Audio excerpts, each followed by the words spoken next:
பிரபல சமையல் கலைஞரான மாதம்பட்டி ரங்கராஜ் அவர்களோட இரண்டாவது கல்யாணம் பத்தியும் கர்ப்பிணியான இரண்டாவது மனைவி ஜாய் கிறிஸ்டல்டாவோட பிரிவுடனான விவகாரம் ரொம்ப பெரிய சர்ச்சையா வெடிச்சிருந்தது. இந்த விவகாரத்துல காவல்துறையோட விசாரணை ஒரு பக்கம் தீவிரம் அடைஞ்சிருக்கக்கூடிய நிலையில ரங்கராஜோட முதல் மனைவியான ஸ்ருதி ரங்கராஜ் இதுவரைக்கும் இந்த விவகாரம் பத்தி மௌனம் காத்துட்டு வந்த நிலையில இப்போ இன்ஸ்டா ஸ்டோரி ஒண்ணு வெளியிட்டிருக்காங்க.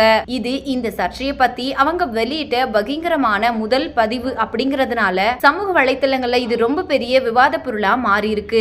அப்படி என்ன பதிவு அவங்க இன்ஸ்டாவுல போட்டிருக்காங்க அப்படின்றத பத்தி நம்ம இப்ப இந்த வீடியோல தெளிவா பார்க்கலாம். மாதம்பட்டி ரங்கராஜ் அவர்கள் தன்னோட முதல் மனைவி ஸ்ருதிய விவகாரத்து செய்யாமலேயே ஜாய் கிறிஸ்டல்டாவை இரண்டாவது கல்யாணம் பண்ணிக்கிட்டாரு. இந்த கல்யாணம் ஆரம்பத்துல இருந்தே பலத்த விவாதங்களை கிளப்பிட்டு வந்தது. இந்த நிலையில ஜாய் கிறிஸ்டல்டா கர்ப்பமான உடனேயே ரங்கராஜ் அவங்கள விட்டு விலக ஆரம்பிச்சுட்டாரு அப்படின்னு சொல்லப்படுது. இதனால பாதிக்கப்பட்ட ஜாய் கிறிஸ்டல்டா ரங்கராஜ் மேல காவல் நிலையத்துல புகார் கொடுத்திருந்தாங்க. ஜாய் கிறிஸ்டல்டா கிட்ட 6 மணி நேரம் விசாரணை நடத்தப்பட்ட நிலையில கூடி சீக்கிரத்திலேயே மாதம்பட்டி ரங்கராஜ் கிட்டையும் காவல்துறையினர் விசாரணை நடத்த போறாங்க.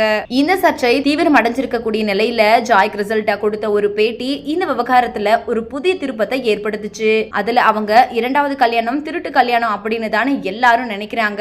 ஆனா அது உண்மை கிடையாது. ஒரு நாள் ரங்கராஜ் என்கிட்ட வந்து நான் எல்லாம் அவகிட்ட சொல்லிட்டேன், அவளுக்கும் எந்த பிரச்சனையும் கிடையாது அப்படின்னு சொன்னாரு. இதனால ரங்கராஜோட முதல் மனைவி ஸ்ருதிக்கு எல்லாமே தெரியும் அப்படின்னு ஜாய் கிறிஸ்டல்டா பகிரங்கமாவே சொல்லியிருந்தாங்க.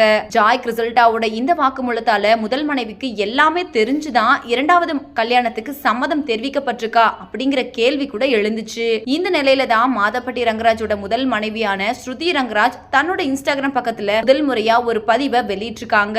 அந்த பதிவுல அவங்க நாம அனைவரும் தேர்ந்தெடுக்கப்பட்ட பாவிகள் தான், நமக்கு வசதியான பாவங்களை தேர்ந்தெடுத்துக்கிறோம், நமக்கு வசதி இல்லாத பாவங்களை செய்யும் மற்றவங்களை நியாயம் திருக்கிறோம் அப்படின்னு பதிவிட்டிருக்காங்க. இதுவரைக்கும் கணவர் மீதான புகாரை பத்தியோ ஜாய் கிறிஸ்டல்டா பத்தியோ எந்த ஒரு தனிப்பட்ட கருத்தையும் சொல்லாம அமைதி காத்துட்டு வந்த ஸ்ருதியோட இந்த முதல் பதிவு உணர்ச்சி பூர்வமான முக்கியத்துவம் வாய்ந்ததா கருதப்படுது.